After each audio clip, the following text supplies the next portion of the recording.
పటాన్చెరు పట్టణంలో ఉన్న శిశువిహార్ high school principal బీనపిల్లయ్య ఆధ్వర్యంలో 8, 9, 10వ తరగతి విద్యార్థులకు స్మార్ట్ 4 ఆన్లైన్లో జరిగే మోసాల గురించి నిర్వహించిన కార్యక్రమానికి ముఖ్య అతిథులుగా Sangareddy cyber crime inspector Ravikumar, Patancheru SI Rajesh Nayak ఇరువురు విచ్చేసి విద్యార్థులతో మాట్లాడారు. అనంతరం వారు మాట్లాడుతూ, ఈ మధ్య ప్రతి ఒక్కరి చేతిలో స్మార్ట్ ఫోన్లు ఉంటున్నాయి. అందులో మీరు వాడే యూట్యూబ్, ఫేస్బుక్, ఇన్స్టాగ్రామ్, వాట్సాప్ ప్రతి ఒక్కరు వాడుతున్నారన్నారు. అందులో ముఖ పరిచయం లేని వ్యక్తులు పరిచయం అవుతున్నారు. వారితో మీ పర్సనల్ విషయాలు ఏవీనూ చెప్పకూడదన్నారు. ముఖ్యంగా అమ్మాయిలు, మీరందరూ మీ తల్లిదండ్రులకు తెలియకుండా వారితో మీరు ఎక్కువ మాట్లాడడం వల్ల మీ ప్రొఫైల్లో ఉన్న సీక్రెట్ అన్ని వారు సంపాదించి మిమ్మల్ని బ్లాక్మెయిల్ చేయడం మొదలు పెడతారన్నారు. మొదటిసారి మిమ్మల్ని బెదిరిస్తారు, రెండవసారి డబ్బులు అడుగుతారు, మూడవసారి మీ తల్లిదండ్రులకు మీ ఫోటోలు చూపెడతామని మిమ్మల్ని పర్సనల్గా కూడా బెదిరిస్తారని వారు తెలిపారు. కొంతమంది అమ్మాయిలు ఏమి చేయాలో తోచక ఎక్కడ మా తల్లిదండ్రుల ముందు విలువ చెడిపోతుందో అని సూసైడ్ చేసుకున్న సందర్భాలు జరుగుతున్నాయన్నారు. ఈ మధ్య ఆన్లైన్ గేములని చాలా యాప్లు వస్తున్నాయి. ఆన్లైన్ గేమ్లు ఆడి వందలు కాదు, వేలు కాదు, లక్షల రూపాయల డబ్బులను పోగొట్టుకున్న మరియు నష్టపోయిన యువత మన భారతదేశంలో లక్షల్లో ఉన్నారు. వాళ్ళు చనిపోయి తండ్రిదండ్రులకు నిరాశను, బాధను ఇచ్చి వెళ్ళిపోతున్నారు. మీరందరూ దయచేసి మీ తల్లిదండ్రుల నమ్మకాన్ని వమ్ము చేయకుండా బుద్ధిగా చదువుకొని మంచి ప్రయోజకులు కావాలన్నారు. మీరు వాడే గ్రూపులకు ప్రొఫైల్ లాకింగ్ సిస్టమ్ను పెట్టుకోండి, జాగ్రత్తగా ఉండండి అని తెలిపారు. మీకు గుర్తు తెలియని వ్యక్తుల నుండి ఫోన్లు వస్తే, మిమ్మల్ని ఇబ్బంది పెడితే వెంటనే సైబర్ క్రైమ్ ఫోన్ నంబర్ 1930 మరియు పోలీస్ ఫోన్ నంబర్ 100కి ఫోన్ చేసి ఇన్ఫర్మేషన్ ఇవ్వండి అని విద్యార్థినులకు పలు సూచనలు చేశారు. ఈ కార్యక్రమంలో Sangareddy cyber crime inspector Ravikumar, Patancheru SI Rajesh Nayak, Shishuvihar high school principal Beenapillaiah మరియు స్కూల్ యాజమాన్యం తదితరులు పాల్గొన్నారు.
ఇలాంటివి చాలా మందికి అన్నోన్ కాల్స్ వస్తున్నాయి.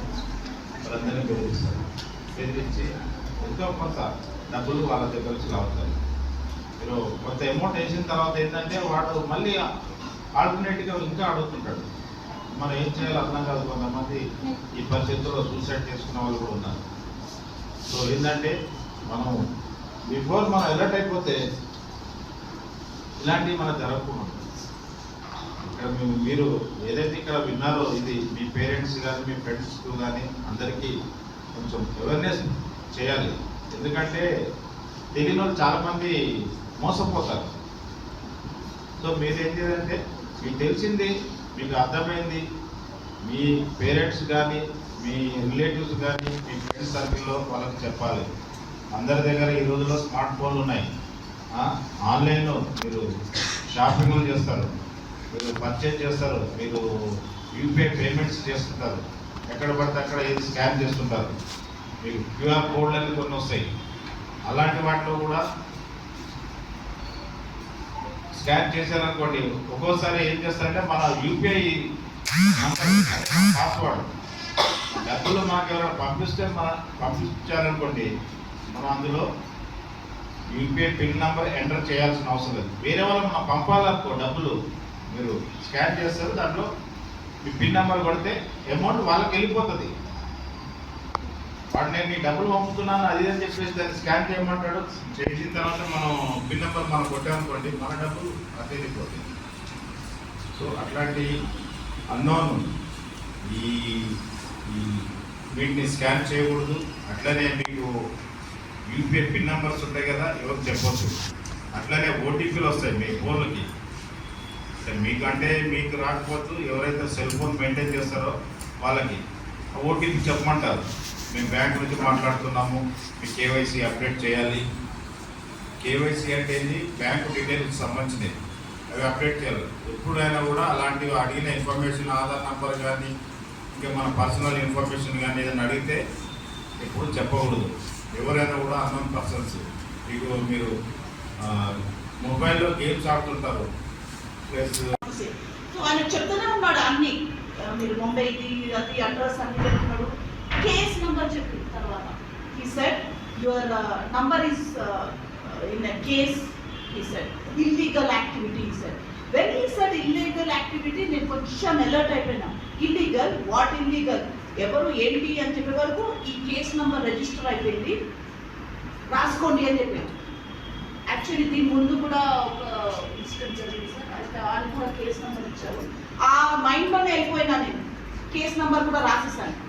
వెంటనే he said stop the call, okay my husband will call you back అని చెప్పినాను. Within 2 minutes he said me to stop the call.